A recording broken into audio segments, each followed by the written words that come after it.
Lights? Okay, thank you. Thanks for the invite. Welcome everybody this morning. We got into this project several years ago. A little higher. How's that? A little better?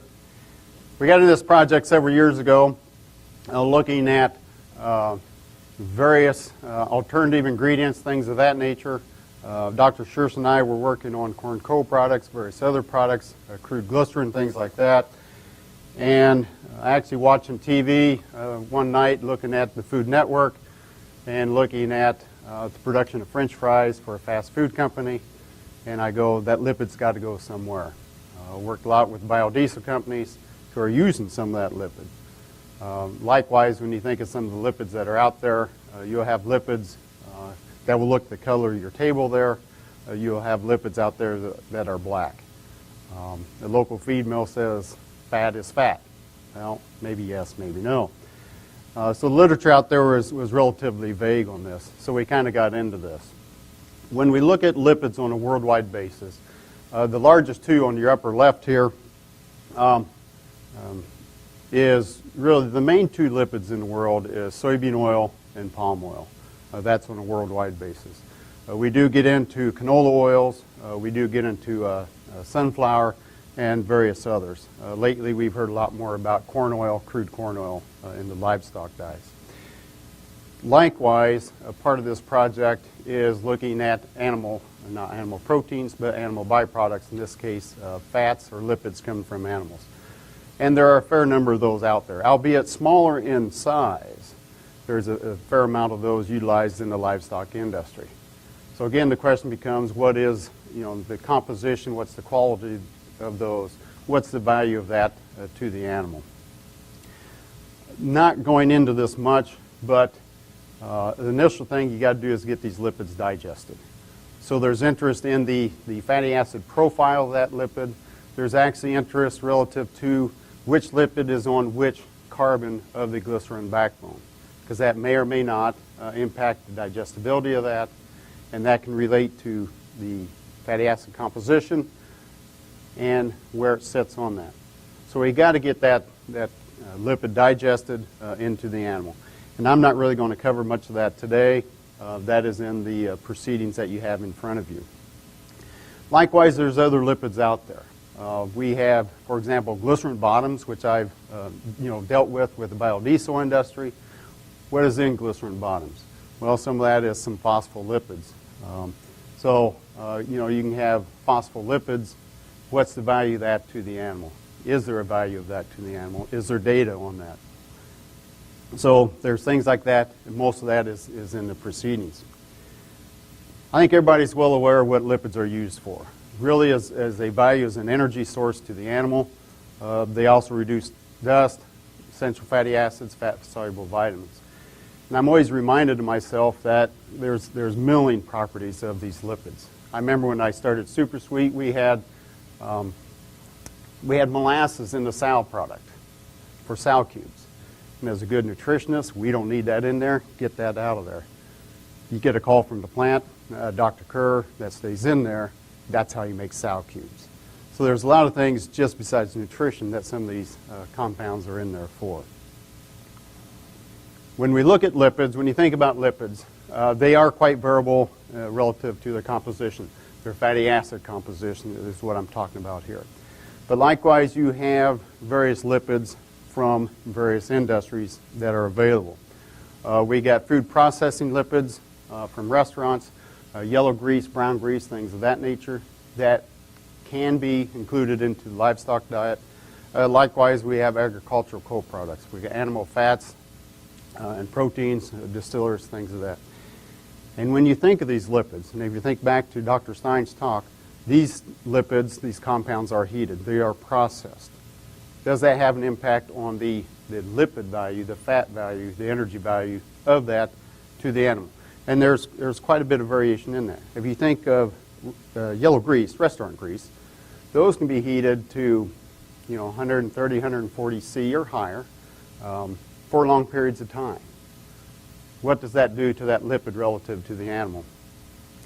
For example, I went to a local restaurant. My neighbor owns one. So I go, when do you change the fat in your fryer? when the French fries don't smell good. Small place, that's their quality control. When we started on this, I was working with a food scientist at Minnesota, and she actually went out to various fast food restaurants and says, there's toxins in those lipids. We can't feed that. We need to discard that lipid. Of course, we go, well, wait a second. We value those lipids as an energy source to the animal. She goes, there's toxins in them. You can't feed them. We're like, no, we do feed them. Let's move onward here. Likewise, animal proteins are processed to varying degrees, varying times. And that would be different temperature and times than some yellow greases.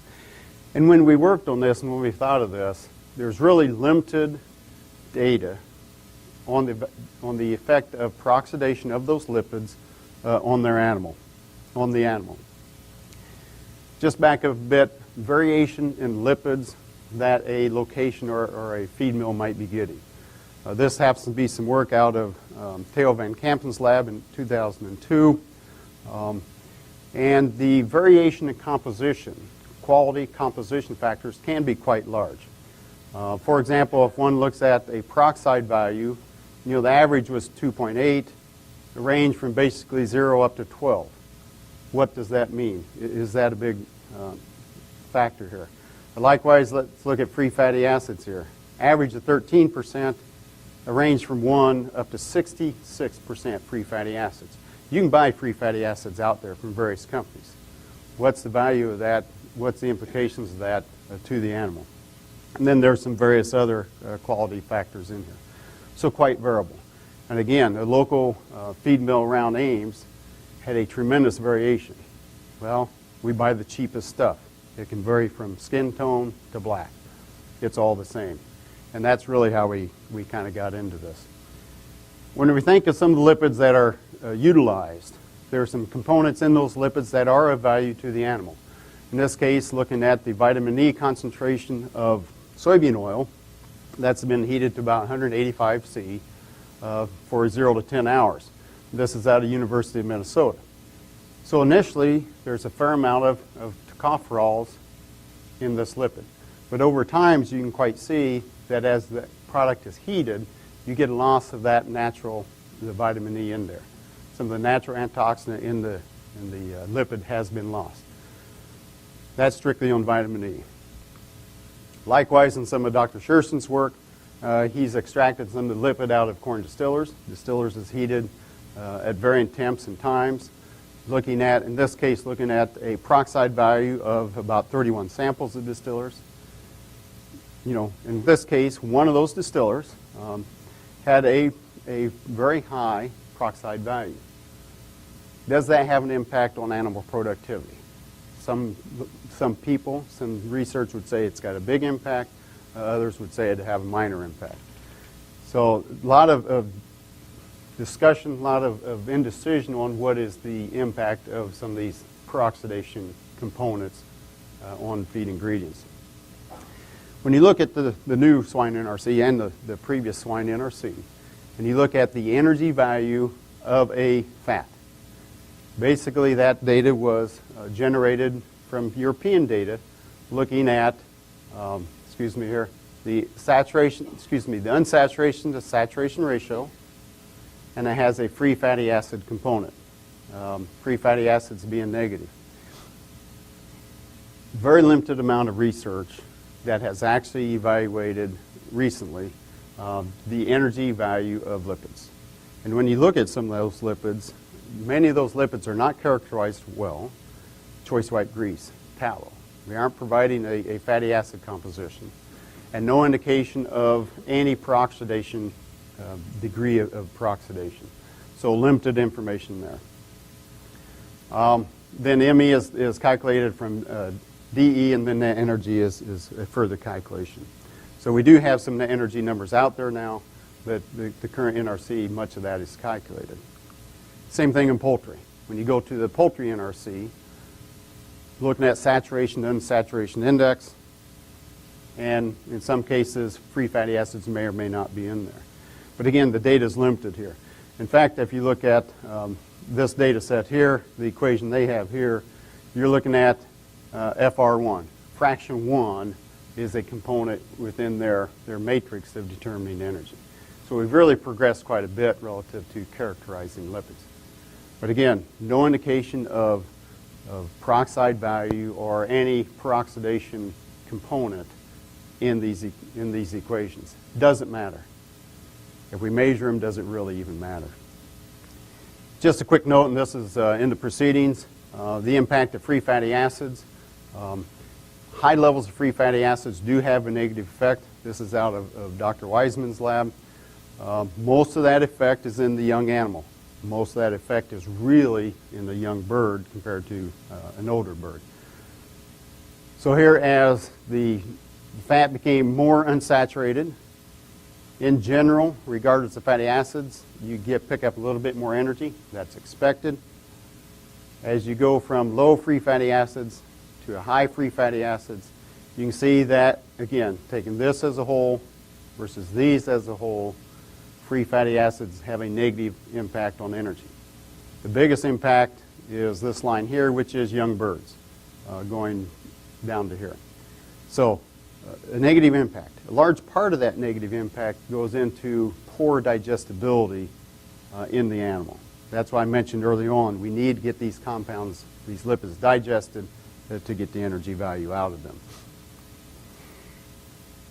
There's a whole smattering of lipid quality indices that are out there. This is just some of the list, and you can read through these much faster than I can. What do they really mean? And the more we dug into this, the more I realized the less I know on lipids. So there's a series of these that are out there that some people use certain ones. This company might use these two. This company uses two separate ones, and nothing's ever coordinated in this. So it became really complex and confusing. When we go into lipid peroxidation, and I separate out here peroxidation versus oxidation. We think of peroxidation relative to what's going on with the lipid. I sometimes crisscross and say oxidation. We really talk about that relative to beta oxidation, to the utilization of energy in the animal.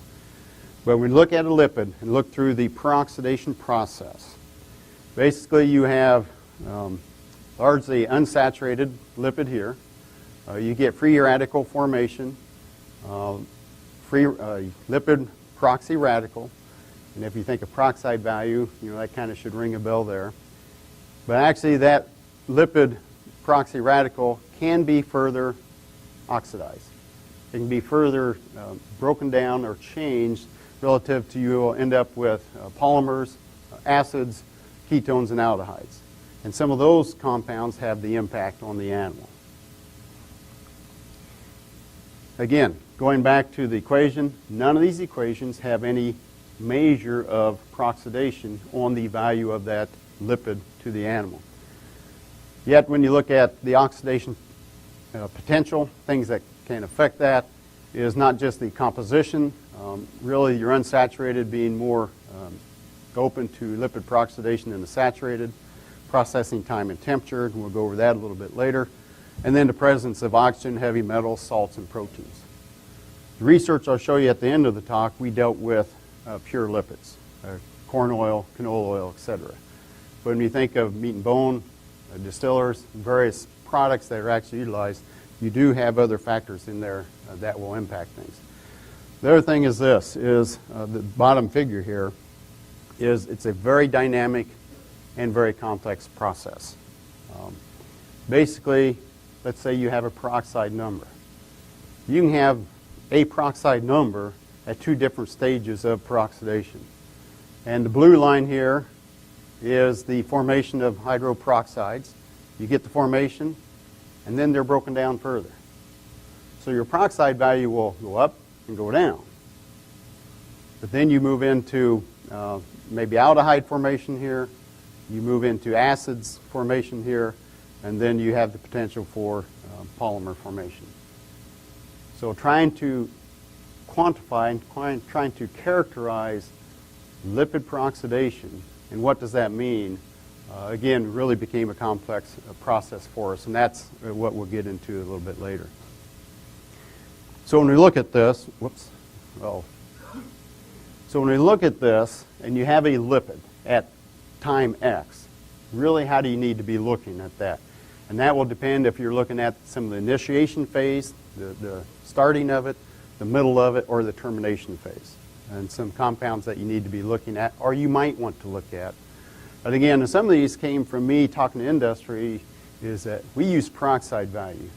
We use oxygen stability index, versus another company would use hexanal and a different termination product. And it depends if you're talking the livestock industry versus the pet food industry, and trying to group all that together. So this is kind of a listing of some of the characterizations which we could look at. And we did try to look at some of these. And we'll review that a little bit later. There's also predictive tests.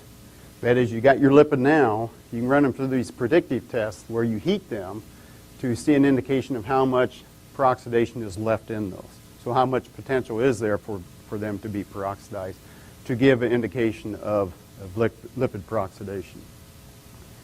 What's the impact of oxidized lipids? Well, the largest thing that when I look at it through either rat, broiler, or swine data, you get a depression in growth performance. In general, when I view that data, the largest impact of that seems to be on feed intake. We get a change in feed intake, growth reduces, and you may or may not see a difference in feed efficiency. So you have that impact. You have a potential impact of lipid peroxidation on lipid metabolism. Most of that data has been done in rodents. So you get an increase in certain gene expression that are involved in fatty acid oxidation. So you can look at gene expression, you can look at liver lipid, to get a measure of what's been the impact of this peroxidation on the animal. And I'm always reminded of a teacher at Illinois who said the parts need to add up to the whole. So sometimes I always say, well, we kind of get lost, in the forest and on some of these very basic measures. But some of these basic measures impact the overall metabolism of the animal and ultimately can impact animal performance. Likewise, let me back up here. Likewise, peroxidized lipids can impact oxidative stress within the animal. Oxidative stress would then impact the overall metabolism and potential performance of that animal. It may or may not impact the immune system. There is some indication that intestinal integrity and gut barrier function is depressed. That happens to be some poultry data. What's the impact of this in swine? There's really not much data out there, and that's what we chose to look at. If we look at some work, I believe this is out of University of Illinois in both young pigs and old pigs, heavier pigs, where they looked at feeding oxidized corn oil on growth performance in swine. And they oxidized this oil by heat and by bubbling just general air through the lipid. Basically, if you let me dissect the data, we see a depression in feed intake, which led to depression in gain with no change in feed efficiency. Likewise, I see the depression in feed intake, depression in gain, and no change in feed efficiency. So this is some data in swine on the impact there. Relative to poultry, here is a peroxide value of 0, 75, and 150. And then this is feed intake of those birds, pins of birds. As peroxide value increased, feed intake dropped. As peroxide value increased, gain dropped. And as peroxide value in this case increased, feed to gain increased. Poultry guys still do feed to gain, they don't do gain to feed. So you can have some effects not just on feed efficiency, feed intake, but also feed efficiency. Why the interest in lipid quality? Again, we have leaner pigs now. As you get to a leaner animal, the impact of the diet lipid can have a greater impact of the lipid composition within that animal. We are feeding animals various sources of ingredients that have lipids in them. For example, distillers may have 10-12% fat in them. Some of the bakery byproduct may have that. Hans mentioned today the impact of animal. You may have 10-12% lipid in some of those products. So that can have a potentially dramatic effect on that animal. And also, I again remind you that you have alternative fat sources, brown grease, yellow grease, things of that nature. Again, these are both the same product. This is after cooking. So, you can see the color change, but what is the potential impact on the animal? Just a quick note, when we think of the potential that peroxidized lipids might have on the animal, here's some poultry work where they fed graded levels of distillers with varying over time, and one can see that T-bars being a measure of oxidative stress within the animal, goes up. So as more distillers were fed, which we are relating back to the lipid composition of that distillers and unsaturated, you get an increase in oxidative stress within the animal. So there's a lot of interest in oxidative stress. Likewise, and I just relate this, again, the interest in oxidative stress. Here's some of Dr. Sungwoo Kim's work out of NC State, that throughout gestation you have a change in the oxidative status of that animal. Regardless of diet, you have changes in oxidative status. Likewise, if you think about weaning, time to stress in the animal, does that stress, oxidative stress, does that interact in relative to the diet and oxidative stress? Just going through a quick project of ours relative to how we got into this and what we did and some of the results of that. This is not in your table there. So we looked at various methods to assess lipid peroxidation, similar as I mentioned earlier, of thermally oxidized lipids. We had 4 objectives. This is Dr. Pailu's thesis. I was on his thesis with Dr. Scherson. Again, assess various methods to assess lipid peroxidation. What are they? What are we looking at there? And when we finally boiled this down, to indicator test, a peroxide value. You can read these quicker than I can here. Indicative test, as well as predictive test, as well as fatty acid profile and vitamin E. And, the cost of research is staggering sometimes. Just this table that we're working on, this is like a $20,000 or $25,000 table, just to analyze compositions of these lipids. So it's a real challenge of what do you pick, your funding availability, and what's most important to the livestock industry. So we looked at a variety of these. Again, the reason we looked at a variety of these is to try to look at the various stages of peroxidation that are in there, to try to figure out which one might be most important. Because I think we're most probably familiar with is peroxide value. And then we also looked at the impact on growth performance, gene expression in the liver. We did do DE and ME work on these lipids, digestibility and gut barrier function. Just going through this real quick, and it kind of explains some of the reasons we did some of these things when I talk about slow and rapid oxidation. We used young pigs. We figured young pigs would be most impacted by the potential of lipid peroxidation. We usually use higher inclusion levels of lipids in these young pigs. So we had relatively young pigs. We fed those pigs on the diet for 28 days before we did any metabolism type work. And the reason we did that is so that we would allow the enzymes to adapt to the amount of lipid in the diet. If you go through past data, there's suggestion of that, and that came out of your lab, Don. So a lot of thinking on that. Then we moved them from a pen situation to metabolism type work where we could pull blood, do metabolism type thing. Kind of turned into a Kerr type project where we had a lot of treatments. But here's the reasons we did various things here. We utilized corn oil, canola oil, tallow, and poultry fat. The reason we utilized corn oil is one of the highest in 18.2, and according to the Minnesota group, one of the most, has the highest potential for lipid peroxidation. We use canola oil because it's lower in 18.2, but still an unsaturated fat.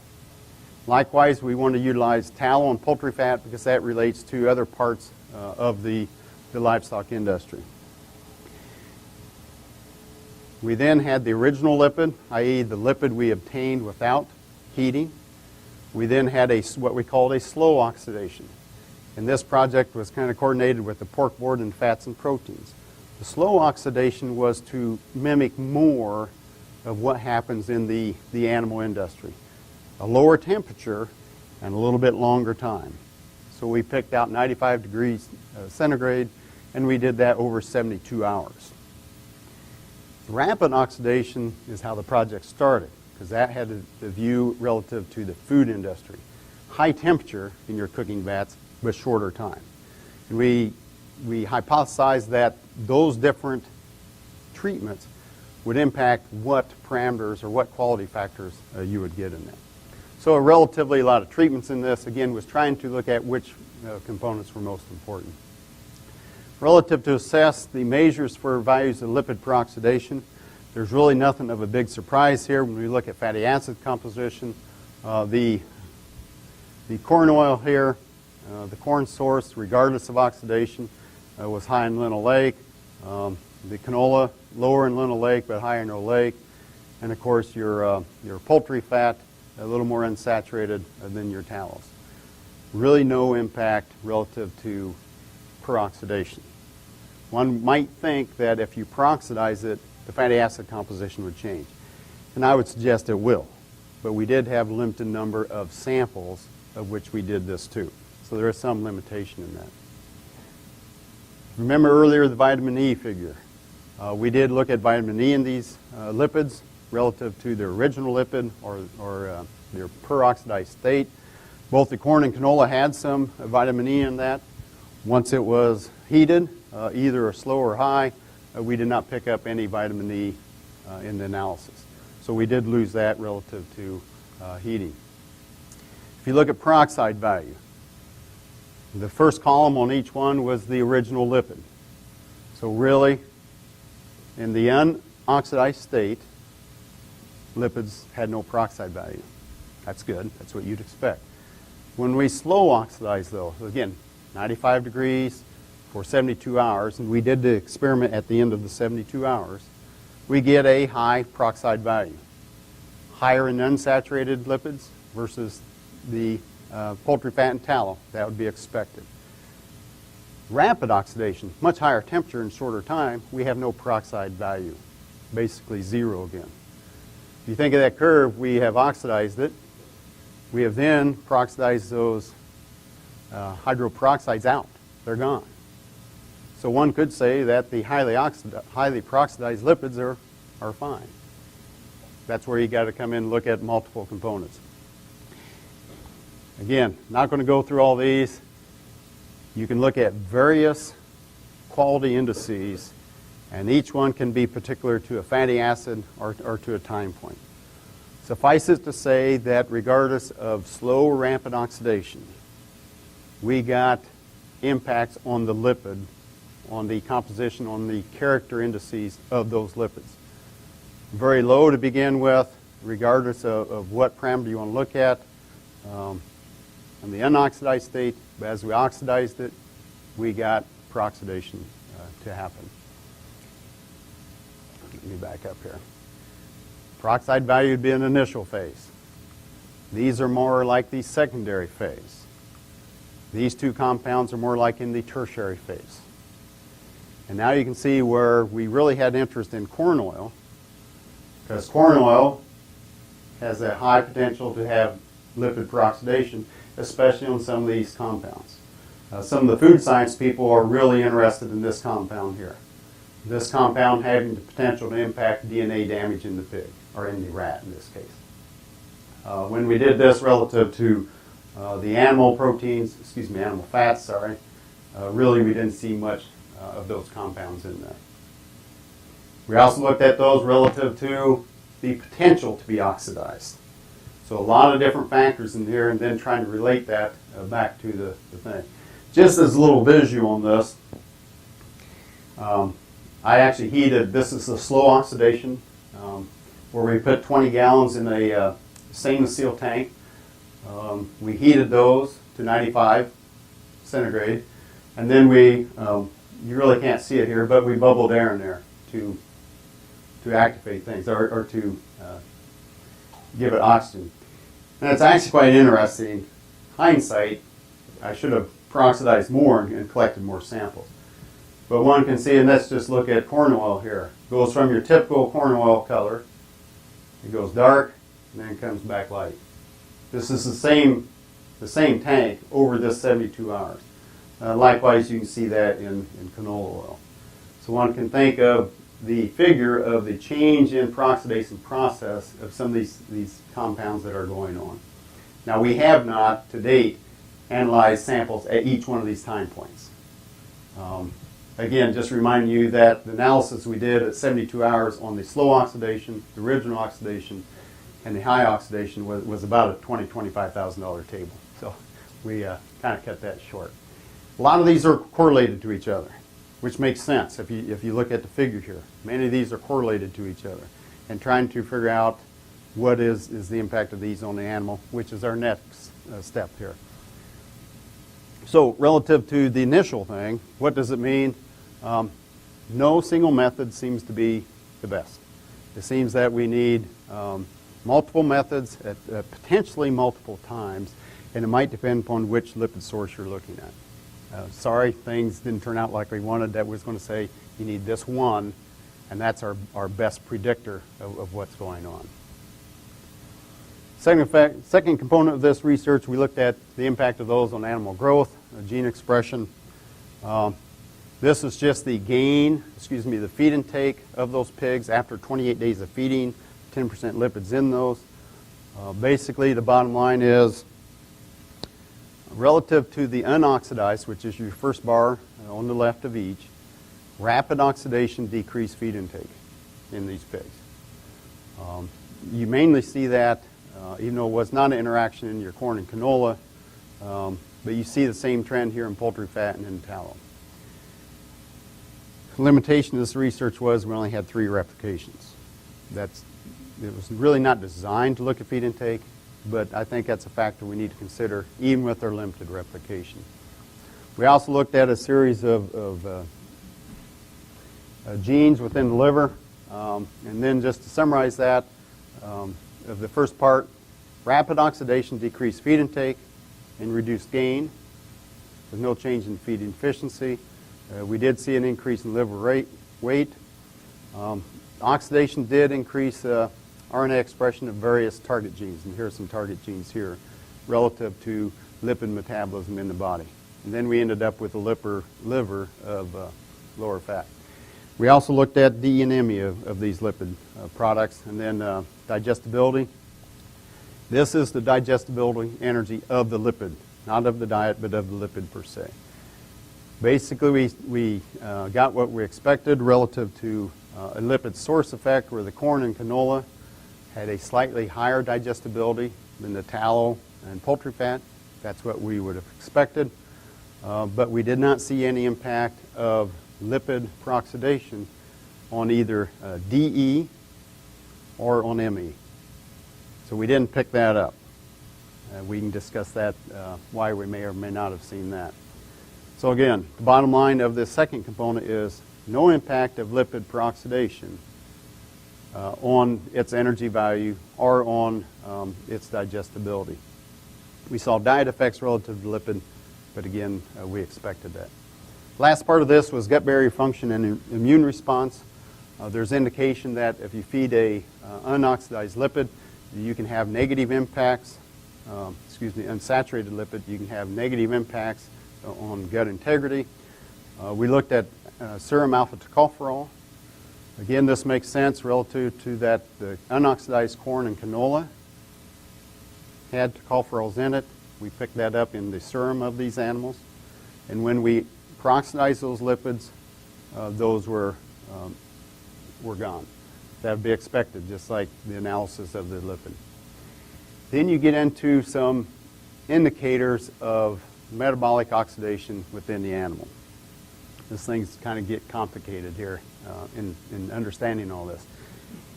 If a lipid has a impact of oxidation in the animal, you're going to see an increase in serum T-bars.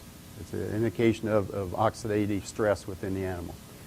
That we did see that corn and canola had a higher serum T-bars than did the poultry and tallow products. That would be expected. They were unsaturated. We would have expected that. Likewise, rapid or slow oxidation resulted in higher serum T-bars, suggestive of higher oxidative stress in the animal. So we achieved what we had hoped for in this project. Serum endotoxin would be very similar. You get an increase in serum endotoxin relative to what you can call leaky gut. So you end up with endotoxins. We really didn't see the difference relative to peroxidation status, but we did see where the lipid diets in general had higher serum endotoxin than the pigs fed the control diet. So again, not everything read the book just right, but we had the indication that we did have oxidative stress. So in summary of this objective, the feeding 10% oxidized lipids for, in this case, 38 days, because we carried them another 10 days in metabolism crates, impaired oxidative status, where we saw a decrease in serum alpha-tocopherol and an increase in some of these serum secondary lipid peroxidation products. We really didn't see much effect, or we did not see any effect, on gut integrity and immune parameters. Taken together, when you look at this recent project, we get an increase in activation in some of the lipid gene expressions of some lipid enzymes. The increase in oxidative stress may suggest an increased need for antioxidants in the diet. Again, I put may there. Some people will suggest that it does have an increase. We did see a decrease in feed intake and subsequently daily gain. We did not see an impact relative to energy value, gut barrier function, or serum immunity parameters. In some cases, I question or might think, do some of our methods, are they not, do they not pick up the differences enough? You know, do we have too much variation? Do we have not enough replication? But also you can think that, yeah, we may have changed some gene expression components, but remember, as a whole of the animal, there's other components that may have been increased or decreased such that we had no effect on performance. Next steps of this trial is, or of this project as a whole, really to do a predictive model to determine a peroxidation index. If you think back at Dr. Stein's indication of, or presentation where here are some components to predict energy, to predict the value of animal protein products. This will be on the other end. What are some components of lipid peroxidation that we might be able to say are a negative influence or negative factors relative to lipid value in the animal? The challenge here is the parameters that to measure and the cost of some of these parameters. Peroxide value is relatively cheap, say $20 a sample. Hexanal, if you look on various people out there, you can have that priced of $60 a sample up to almost $300 a sample. Some of the other compounds, I don't know, we had them done for us, so that's a real challenge on that.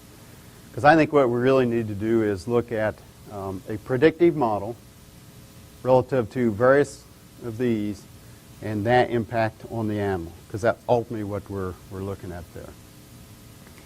And then we always, as usual, need to improve our understanding relative to some basic mechanisms and overall animal effect. Use of antioxidants, again, I'm going to go through this fast because this is in your book. You have various antioxidants that is either within the animal, natural or synthetic, that can be added. The research on antioxidants in livestock is, in my opinion, not consistent. In some studies you get a response to antioxidants. In some cases you do not. This happens to be out of the thesis out of the University of Illinois. Had a real nice review on this. And then the question becomes, if you add it, when do you need to add it, and for what purpose are you adding it for? Things like that. Going way back to the beginning, there's also, how do you increase digestibility of some of these? There's research on the use of emulsifying agents. As I review that data, a really limited impact of some of these emulsifying agents to improve lipid digestibility. And then just one last note. As you remember, I mentioned the fatty acids on each of those C1, C2, or C3 on the glycerin backbone. There's been interest, or there has been research in the past, that if those are fully hydrogenated, you get very poor digestibility. But if they're partially hydrogenated, well, what is that impact? The digestibility is better. And when you start thinking of some of the products that might be out there from the food industry, you might have various fully hydrogenated certain fatty acids on 1, 2, or 3. So there's a lot of byproducts in the lipid industry, very similar to what Hans talked about in the animal industry, that might impact the value of a lipid. So a little confusing. I would say we don't have all the answers, but would welcome any questions. Thank you.